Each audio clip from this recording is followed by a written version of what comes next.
Mm. Yeah, mass. Yeah, mass, brother.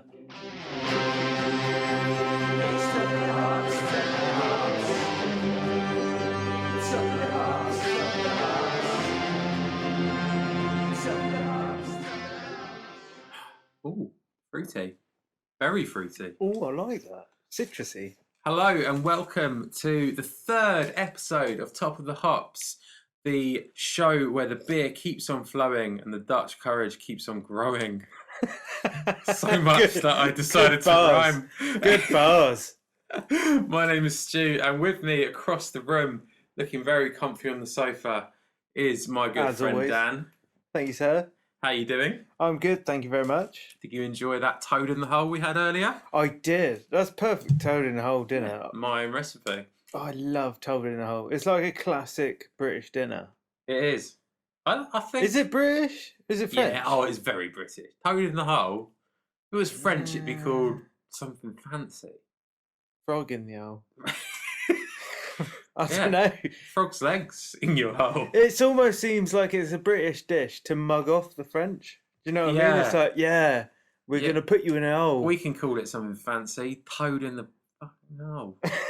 That's what they said. In the 100 Years' War. Yeah. and we're still enjoying it to this day. Yeah. Well, it's not surprising. It's a beautiful mix, isn't it? Yeah. It is just Yorkshire pudding with sausage, really. Yeah. It's like when you boil down to it. It's like a refined roast dinner. Yeah.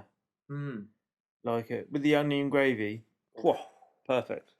But anyway, we've cracked a beer now, haven't we? What have we cracked today? We've cracked one of my choices. What of your choices? Well, I chose this one, which is, you can see the picture on our Instagram, or if you already pre-prepared, you might have one of your own.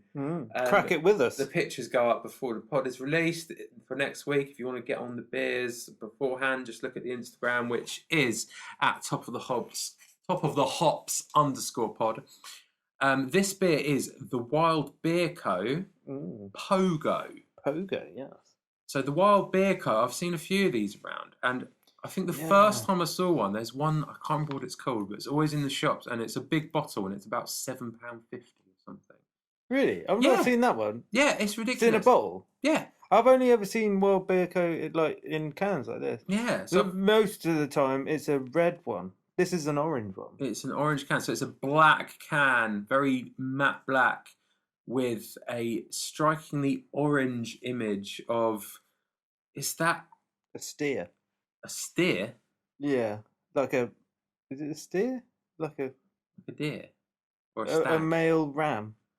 Oh, I don't even know. Oh no, a stag. It's a stag, yeah. Yeah, but it's got kind of evil eyes. Yeah, menacing. But if you see any of the other ones, it's usually the same, but they just change the colour and the name and.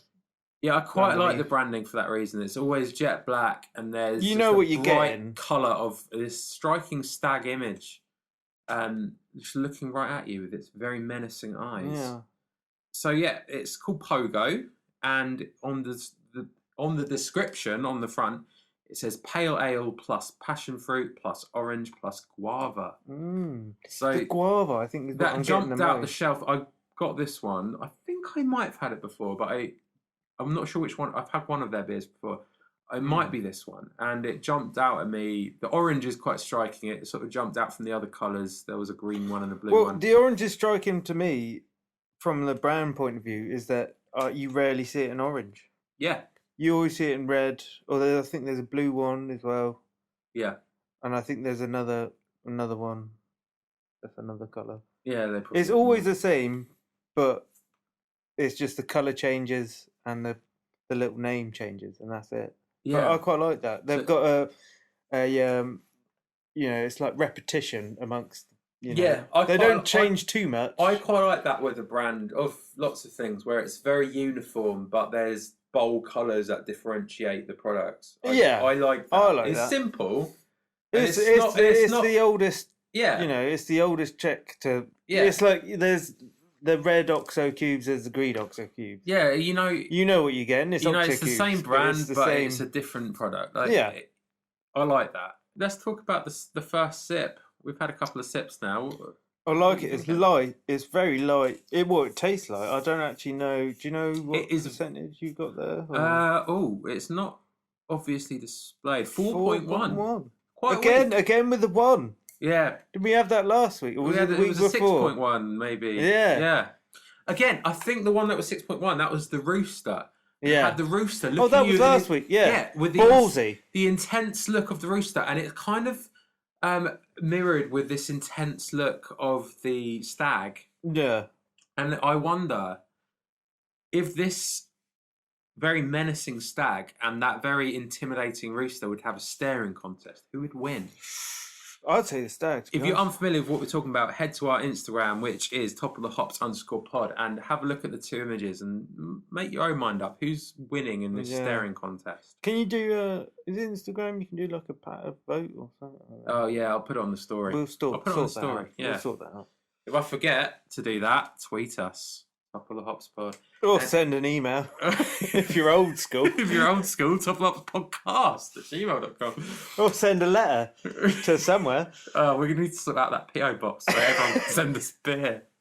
To be fair, no, get in touch with us if you would like to send us beer, or you've got a craft beer, or, you know, who knows? Of course. You just want to buy us a beer. Yeah. All beer is welcome here. Send us a location. We'll meet you down the pub. That rhymes. Depends where you are. So, back to this beer. The Wild Beer Co. Pogo. Why is it called Pogo? Quite an interesting name. I wouldn't expect a beer looking like this and tasting like this to be called Pogo. I would, though. You would? I think it works quite well. The name Pogo is quite like a fruity, up and downy sort of beer. You know, it's not quite refreshing, but it is. Very fruity. It's not. I don't think it's mega fruity compared to other crafty beers.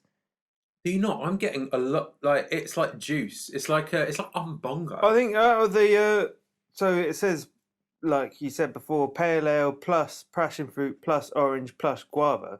I think the most I'm getting out of it is pale ale and guava. Yeah, the guava cuts through. It cuts. It gives it a. It almost tastes recognisable taste. It's definitely fruity on the scale of like you know them and there's all sorts of brands of these, but the one that comes to mind at the minute is Monster. Yeah. You know, it's got that sort of caffeinated energy drink almost taste to it. Yeah. But then there's a sort of low back in the background. It's juicy. It's not just fruity, but it's juicy. Yeah, we're juicy too. We're alcoholic too. You still get a bit of. It's definitely a pale ale. Yeah, I'm trying to look at Let me. Okay. I've got the little blurb on the side. Oh yeah. You have to read sideways. Oh, you've definitely got to tilt your head for that one. You really do. And the other way to most cans. So their little slogan is "Drink wildly different." So they're going for the wild vibe with this. It's called wild beer. Let's say drink wildly different. There's a picture of a wild animal. I get a wild taste. It's like there's quite a natural fruity taste, juicy fruit taste. The drink wildly different. A beer inspired by a childhood fruit group. Sorry, let me start that again. Go on. I can't actually because my can's got a bit of a defect in it. But you crack on because I can't actually read it, so I'd like to know. I will try again. Okay. A beer inspired by a childhood fruit drink growing up in Hawaii. Ooh. Passion fruit, orange, and guava leap out of this refreshing pale ale. A tropical hit in a thirst-quenching hoppy beer. Quite like that. It's definitely good description. I think the quenching part is quite good. Yeah, that's quite. I think that the flavours that they describe, passion fruit, orange, and guava, leap out of this refreshing pale ale. They really do. Like those flavours just are there straight away. Like it's like when you've been tangoed sort of thing. It is very much like that. It does feel. It looks like a can of tango. It does, doesn't it? Yeah. The colours are very similar, actually. Yeah, that's interesting. Slightly, yeah. But it's like you take a sip, and it does remind me of. You remember the tango adverts where he's mailing the fruit through his letterbox, and it's going through a blender, and he's sat in the cellar on the floor with his mouth open, and the house fills up with fruit juice, and it comes through the ceiling. That's a blast from the past. Yeah, I remember that. Yeah, that's a beautiful advert. Yeah, that's probably for another podcast, though. To be honest, beautifully well done. Yeah, It says a thirst quenching hoppy beer. I'm not getting much of a hoppy beer vibe. I'm getting a real juice vibe out of this. It is juicy. I mean, there is it's definitely a pale ale. Yeah, but I'm getting such a this is the kind of taste I get from drinking like a rum and juice, Yeah. It's very It's fruity, sugary, quite sweet. Actually, saying that, it's not on the mega sweet side though either. I've probably done about a third of the can, and yeah, it is sweet, but I reckon at a barbecue I would neck a lot of these. Yeah. I think not realise how drunk I'm getting. And only 4.1%. But if you want to do that, a barbecue is the place to do it. Yeah, well, yeah, exactly. I think this is perfect for a barbecue. I don't. What sort of food would you think you could eat? Barbecue, have this with your burgers, with your steaks, like some real meaty food. Steaks. Or if you're not a meat eater, like something earthy. Yeah, something like with a bit of like beef stroganoff. The kind of food where you finish your meal, you're like, oh my god, I've eaten like a lot right there. Yeah. Of like really hearty stuff. Like you wash it down with one of these. It is easy, so easy to drink. Yeah, I could just easy completely devour this right now. It is very refreshing, especially after that toad in the hole we've just had. That's a perfect example, actually. We've just eaten a very meaty dinner. I mean, that was porky. Yeah, it's like there's a lot of gravy, dense and onion gravy. This is really the stodge of the. Is it the toad or the hole? Well, that's the question for yet another podcast. That is true. Keep writing this down, Daniel. Put this in the notes. But you know what? I've actually completely forgotten the dinner I've had because the taste of this is completely cleansed. It is a good cleansed. What I'm. Does that mean it's a good dessert piece? Do you think? I wouldn't say a dessert. It's not a desserty beer, but it moves you on to the next thing. It's very much. It gets you in the mood for. It's quenching. I think it's a beer for not many, like all meals, but not many at the same time, because you'll want to have a few in the time it takes you to eat it. Yeah. Do you know what I mean? I don't think I'd have this with a meal though, because it's too flavourful. Yeah, it's very sweet and powerful, on the guava, especially the guava bit. Yeah, I think I want to be sat in the sun. Like maybe I've just eaten. I'm not gonna have it with a meal. I've sat in the sun. I've just eaten. I'm like, the sun shines on me. I'm in a garden or out, whatever. It's definitely a sunshine beer. And you get it out the fridge or out of like an ice bucket, and you just one of them you Yeti have a boxes. sip of that, and you just sit there, the sun on your face. It's one of those. It's a beach beer. It is. I mean, it's from Hawaii. It says Hawaii. Is it brewed in Hawaii? No, they're UK, aren't they? World Beer Company UK. It's a .com, and the ingredients are stated in multiple European languages. So yeah, it's quite hard to navigate. Yeah, it's not good. WorldBeerCode.com. We'll have to do some further research on this one. We'll add that to our Twitter notes sort of things. We'll clarify some things. Probably by now it'll be up. For this one especially, I think we should put the back of it on the on Instagram or something. Yeah, definitely. Well, because it's quite interesting how they again show the I'm going to call it a stag. Don't know what it is. I'm going to call it a stag. They show it again on the back, but smaller, and it's like, why? You're just filling up space now. Yeah, I could have done with some more. Especially with all that writing. There is a lot of writing on the back, isn't there? And it's all just different translations. It's almost like, you know, when things. Again, I think it's like a, like Monster drink. On the back of them, I say Monster, there's all sorts of different, Red Bull, Relentless, there's all sorts of drink. I don't want to narrow down. You turn them around and on the back of them, there's lots and lots and lots and lots and lots and lots of writing, purely for them to be safe of how they show their product, if that makes sense. Interestingly though, reading this, the ingredients: water, barley malt, wheat, okay, pretty standard. Lactose. How did you even get to the ingredients? How did you even navigate that? So you look at there's all the writing. There's the orange. Is it the bit. top one? The top one. It's the top one. Yeah, There's lactose in this. yeah. There's milk in this. It has orange, guava, and passion fruit in it. So there is not just flavouring. There's juice in this, and you can taste that. You can taste the orange, guava, and passion fruit juice really quite strongly. But Yeah. where's the lactose? That's interesting. Why has it got lactose? I don't know. Would it be like well, that's how they age it, or like how they... That's how they make it alcoholic? Perhaps. Let us know on Twitter. Let us know, because I have no idea. I'm no expert on this sort of stuff. That's interesting to me. But I love at the bottom there's... I don't know what language it is, but something's called starkol. Starkol? Yeah. Oh, yeah. Starkol corn malt. Mm. Is that Swedish or something? Or is that... I don't know. If you know any Swedish? If you know any the Swedish, the language Swedishness. I'm not talking about vegetables here. If you know any Swedish, just let us know, because I don't know what that means. I have no idea. I like the front of the can. There's just so much going on at the back. It's ridiculous. So much going on. But do you like the image? Do you like that? I sort of do.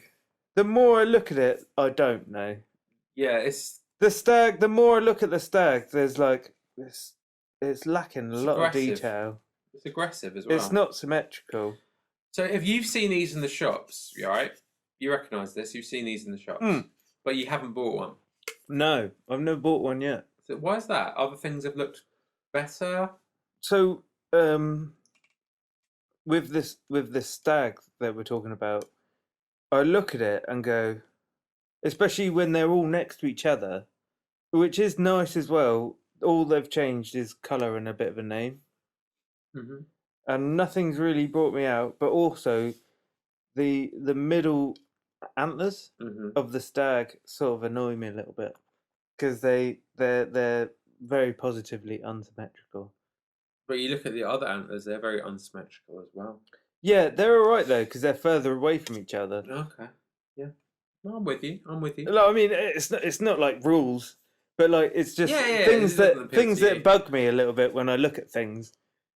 See, I don't mind it. I got this off the shelf. It draws me to it because it's a striking image, and I like that. And when I look at the striking image, I look down and I see pale ale plus passion fruit plus orange plus guava, and I think that's interesting. I have my first sip. I'm like, this is interesting.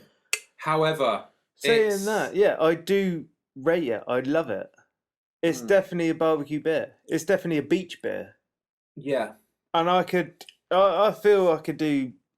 I could have a crate of these. I could have a crate of these at the beer. On a summer's day. I could sat on the beach. Yeah. Crate of these. The sun's gone down. We're still drinking them. Mm-hmm. You know what I mean? Yeah. The fire's come out. We've made a fire on the beach. We're singing songs around the fire, drinking these. Easily done. Come by her if you like. Yeah, why not? We'll do a round of it now. Yeah.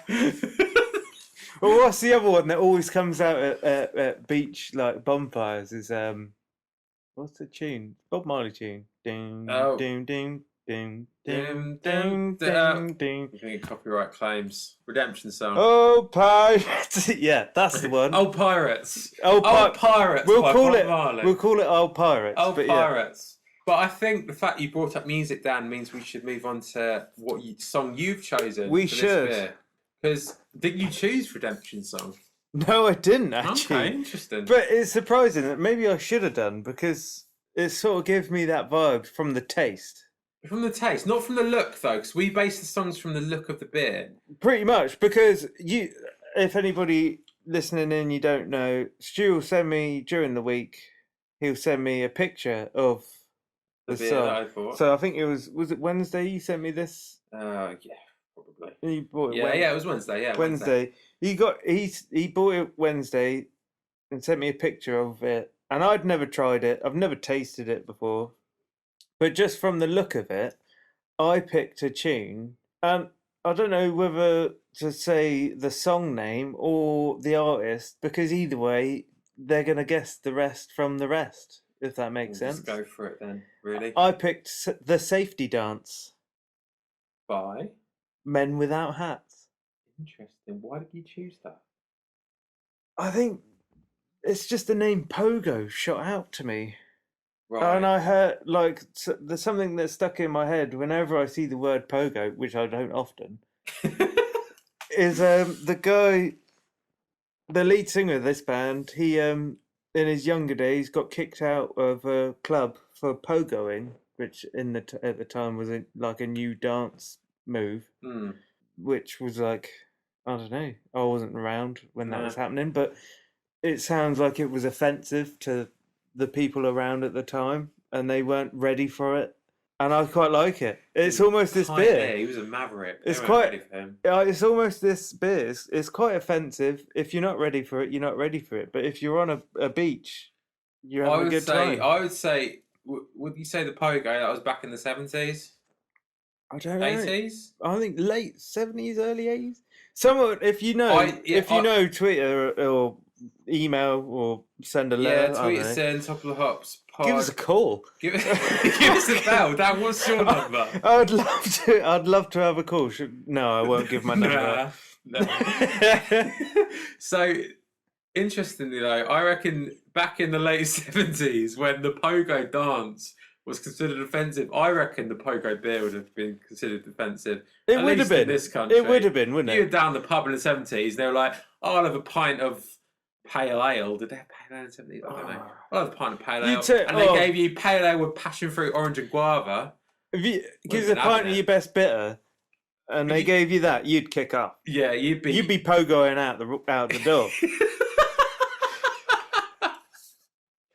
On that note, let's put on, what's the song called again?